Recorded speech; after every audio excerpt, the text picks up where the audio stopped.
The real reason a lot of us are scared to lose weight is because we're going to be a weak little bitch, and with most uncompetitive powerlifters, being a strong blob is all you got. But let's fix that. Even if you do not care about powerlifting, it's possible to make gym progress while entering a deficit, and here's how. Because if you have no idea who I am, my name's Justin. I compete in powerlifting. I'm a coach for powerlifting and hypertrophy training. I've been powerlifting for about 10 years. And about 3 weeks ago, I just finished competing in a powerlifting meet after coming out of retirement because, your boy's an unk. I PR'd on all 3 lifts, baby PRs, while being the lightest I've been the last 2 years. And here's how I did it so you could do the same. So point number 1, you need to know where you're at and you have to be honest. Now, you don't have to know exactly what body fat percentage you are, but you have to have your goal of where you want to end up to be somewhat digestible. So a rough breakdown is to look at yourself in the mirror. You don't need to do a caliper test. You don't need to do those DEXA scans. Just estimate what body fat percentage you are and maybe add 5%.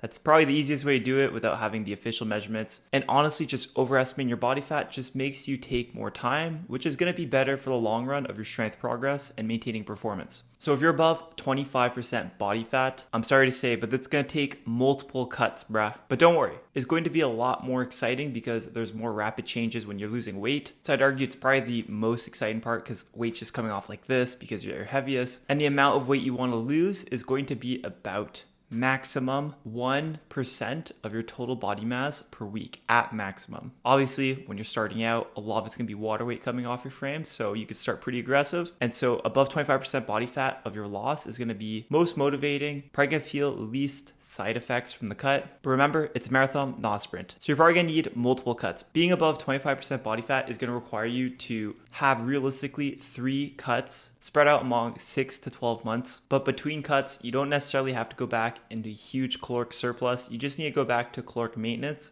so you don't feel overly depleted. And depending how you feel at the beginning of the cut versus the end, that could dictate how long your diet break could be. It could be as long as 6 weeks, as short as 2 weeks. So if you're 19 to 24% body fat, you'll probably need around 2 cuts. And if you're about 18% and below, you're probably just gonna need 1 cut. Knowing where you're starting out is equally as important as to where you want to end off. Where you're gonna end off is gonna be based on how the cut goes, how you feel, what your goals are like. The deeper you get into it, the slower you have to take things. Tip number 2, you have non-negotiables. Now, a lot of you powerlifters or people who are obsessed with training, like science-based training and hypertrophy, you're all crazy about training, but once you leave the gym, you're eating McDonald's or you're not tracking anything, you're getting blazed. I actually think when it comes to cutting, it's more important what you do outside of the gym than what you do in the gym. And so with this tip, make these a part of your non-negotiables. Morning weight check-ins, absolute non-negotiable. Take your morning piss, take your morning dump, then go check your weight. Keep on a tracker, which I'll have an Excel file in the description so you can use. Non-negotiable number 2, if you're someone that struggled with weight loss in the past, track everything that enters your body. You're probably lying to yourself, you're probably undermining yourself. Track everything. If you're someone that doesn't really struggle to lose weight, but you're also not shredded, track 2 of the 3 meals that you eat in a day. This can make tracking way more sustainable while getting a massive proportion of the progress you're going to get from just tracking everything. Because at the end of the day, we're not doing the male beauty pageant of going on stage and looking at your abs and how hungry you are. We're trying to get lean, we're trying to get healthier, we're trying to get more fit, and we're also trying to stay strong. So if I completely just start talking about calories and your mind just blanked off because you can't remember the last time you tracked a calorie or you never have, go on a calorie estimator app on the internet. Obviously, it's not going to be super accurate because the only way to know what your caloric maintenance is to actually track your macros. But now here's a breakdown that I would also recommend as a non-negotiable. High protein is a huge requirement if you're doing a cut with emphasis on strength progression. Absolute minimum of how much protein you should be eating on a cut is 1 gram per pound body weight. I probably eat closer to 1.3 grams of protein per pound body weight. And you could even eat more as for 1.5 grams per pound body weight. I know the protein farts might scare you, but if you're eating whole foods, protein is going to be very satiating. And the whole goal of having more protein is hopefully for you to spread out throughout a day and not just like eat your whole protein intake in one meal. At that point, don't do high protein. That's kind of stupid. And alongside high protein, now you have to think about your fats because your calories are only going to go down.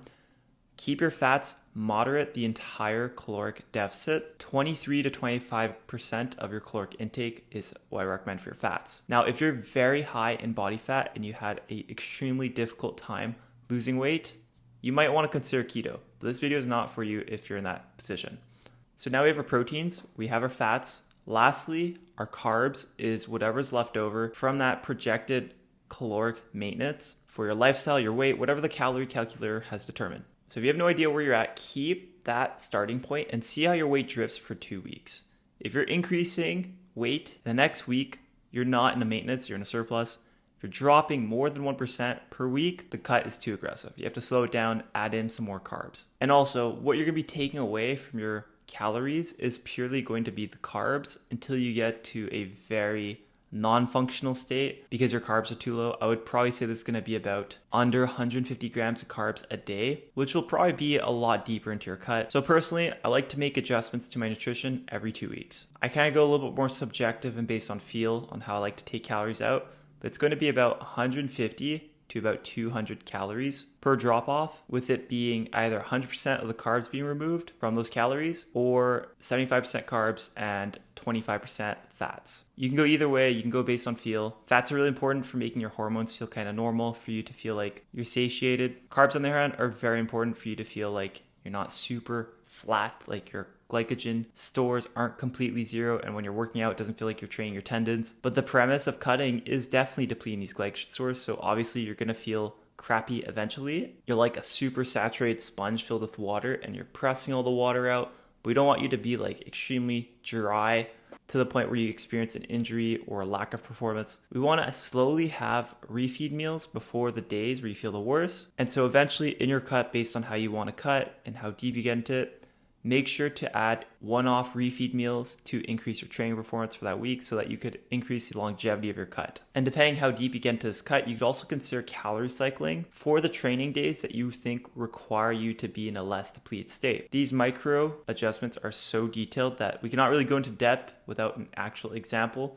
So if you want help for coaching, you can always message me on Instagram. Now let's talk about the final point of this entire process is now about the training aspect. Training is important, but it's not as important as people think it is. And this is why I think a lot of science-based lifters have training ass backwards with the rest of the whole gym scene.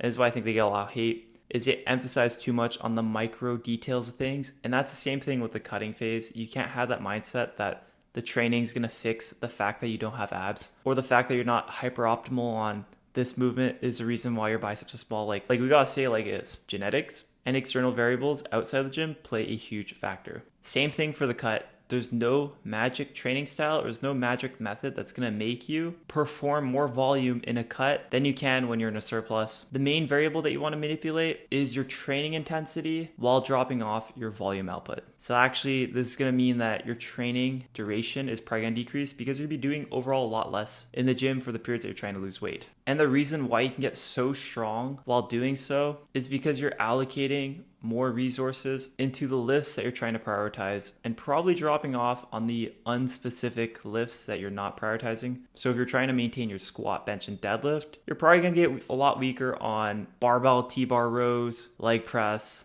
all the accessory stuff that you'd typically be pretty strong at in a surplus. Now, from a traditional powerlifting standpoint, this is totally fine. That's just hypertrophy accessories taking a hit. And in my opinion, that's the right mindset to have, because if you really think about it, if you're able to maintain strength at a lower training volume output while losing body weight, you're increasing your relative strength. You're going to have better progress when you start eating up again. And you're really setting yourself up in the future if you do decide to go on a little bit of a surplus. Mind you, you don't have to be super specific with squat, bench, and deadlift. You could choose any movement. You could choose a handful of movements, and you could do it so many ways. The premise is do less from what you've currently been doing in a surplus, and to expect to do less as your recovery starts to fall short. And also expect that because you're losing a lot of weight, your leverages are going to feel off. So you're going to feel extra weak on some days based on that fact alone.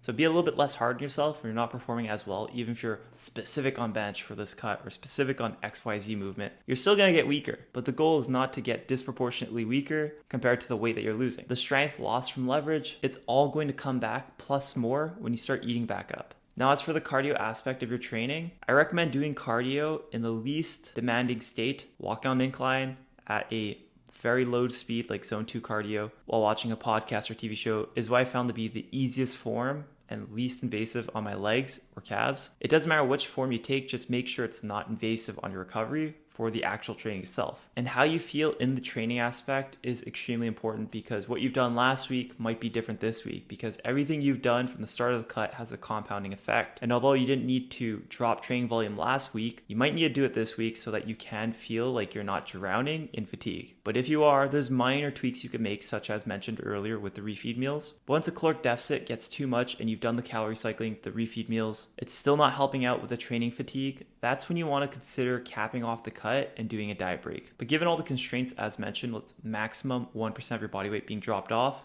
having refeed meals, calorie cycling as your wild card, and manipulating your volume so you don't feel like complete garbage, training with less sets and reps but training with high intensity, lifting as hard as you can, and going by feel by not being super hard-headed and refusing to go lighter because that was your old PR in the past, it's unlikely you're going to feel like crap. It's also unlikely you're going to get weaker, and your body composition is going to look a lot better. You're going to feel great. Your relative strength is going to increase. You're going to set yourself up in the future if you do want to go back into surplus. You're probably going to feel really good for about 85% of the cut. You're going to love the external feedback you have. You're going to remember what it's like to actually have a jawline, and that if this cut makes you healthy, health is wealth. You'll probably never regret it, considering how fast it is to retrain with myonuclei going into surplus to get back to your peak. Hope you like this video. Please like, subscribe, and comment below if this was helpful.